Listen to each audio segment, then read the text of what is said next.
Slaying that jank. Hey guys, Trent here coming at you with another deck tech. This time we're doing Dominaria Standard. Deck I've been wanting to play around with, Mono Black Control. It's had some recent success.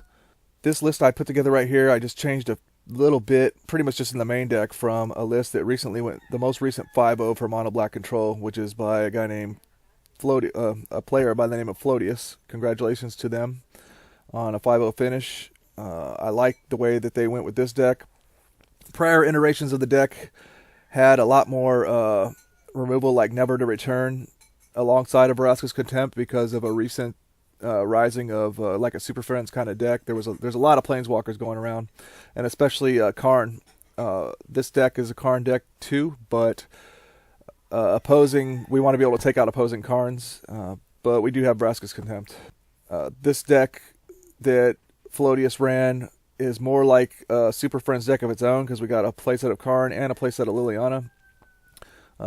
And the sideboard I thought was pretty solid looking, so I took this as a basis for the deck I'm going to play today. So that's this deck. What I did was I wanted to still try cards like Josu Ves and Gonti. They're still pretty juicy targets for Liliana's reanimation. But I do have the 2 Ravenous Chupacabras like Floatius did.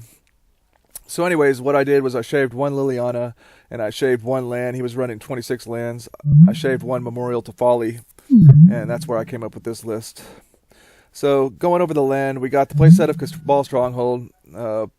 You can get this online with enough swamps, and even if you draw multiples at a certain point, you can just activate them as many copies as you have and generate a ton of mana. Got a single Memorial to Folly, trying it out. I'm a little bit against running non-swamp lands when I'm running Cabal Stronghold, but gives us one little potential option to return a creature to our hand, which this deck, we are kind of like a control deck, so we have a lower creature count, so this can come in handy.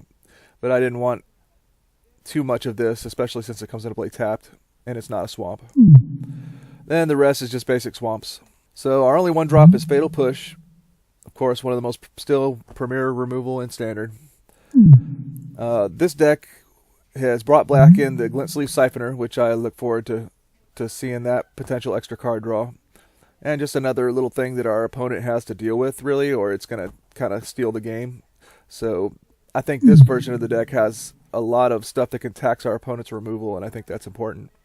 So the other 2-drop, Gifted Aetherborn, again, I mean, they can't just let it chill out and swing in and gain life.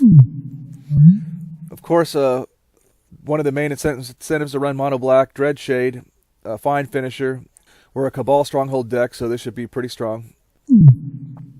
So our toolbox is in the 4-drop slot. We got a single Gonti, got a single Josu Ves, and 2 Ravenous Chupacabras. So these cards are all good as 4-drops on their own, but with Liliana's potential reanimator ability, those are all nice targets to hit from the graveyard.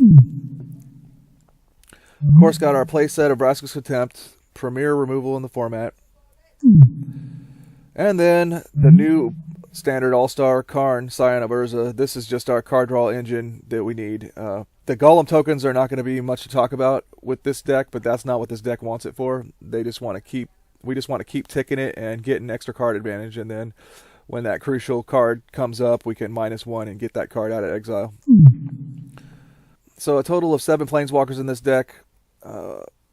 Liliana pretty strong.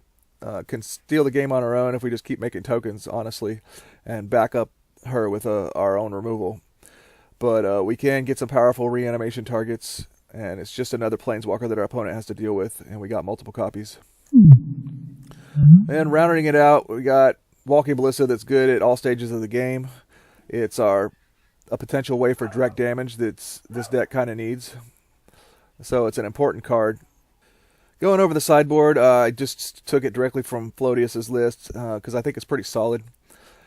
You can see here on the right we've got strong, a 4 of hate against the God Pharaoh's Gift deck, which I'm sure can be tough to grind out against. So we got some strong hate against that. And the rest we got pretty much strong hate against control with a nod to a couple other decks. So against control, we got a playset of Duress, and we got our Argyl's Bloodfast for even more card draw advantage. We got a single cast down, I guess, just against any deck where there's important non-legendary creatures we want to kill. We can bring that in. Got a couple Cartouche of Ambition as a nice lifelink option against heavy aggressive decks. Probably mono red if it's still around. And a couple Golden Demise against the Swarm decks. This is a pretty strong card. And of note, it doesn't kill any of our creatures except for Glint Sleeve Siphoner. So it's pretty good. So that's the version of Mono Black Control I'm going to try. Looks really fun. I look forward to playing some matches.